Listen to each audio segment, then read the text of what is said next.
काही दिवसांपूर्वी गृह मंत्रालय, महाराष्ट्र शासन यांच्या आदेशानुसार प्रत्येक पोलीस ठाण्यातील उपकारागृहात असणारे न्यायालयीन कोठडीतील आरोपी मोठ्या कारागृहात ठेवण्याच्या प्रक्रियेला सुरुवात करण्यात आली आणि त्यानुसार राहुरीसह अहिल्यानगर जिल्ह्यातील सर्वच पोलीस ठाण्यातील न्यायालयीन कोठडीत असलेल्या आरोपींची नाशिक येथील नाशिक रोड मध्यवर्ती कारागृहात रवानगी करण्यात येत आहे। तर दिनांक 6 जुलै 2026 रोजी राहुरी येथील उपकारागृहात न्यायालयीन कोठडीत असणारे 26 पुरुष 4 महिला असे एकूण 30 आरोपींची नाशिक रोड मध्यवर्ती कारागृहात रवानगी करण्यात आली।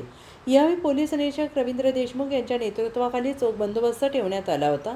आरोपींना भेटण्यासाठी नातेवाईकांनी पोलीस ठाण्याच्या आवारात मोठी गर्दी केली आहे। तर आरोपी नेत असलेल्या वाहनांमध्ये बंदूकधारी पोलिसांचा चोख बंदोबस्त ठेवण्यात आलेला आहे। राहुरी येथील उपकारागृहात सध्या पोलीस कोठडीतील एकच आरोपी राहिलेला आहे। जालिंदर ढोकणे, राहुरी।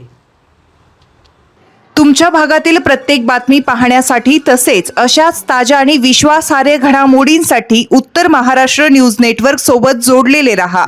सोबतच फेसबुक, इंस्टाग्राम आणि यूट्यूबवरही आम्हाला लाईक आणि शेअर तसेच सबस्क्राईब आणि फॉलो करायला विसरू नका।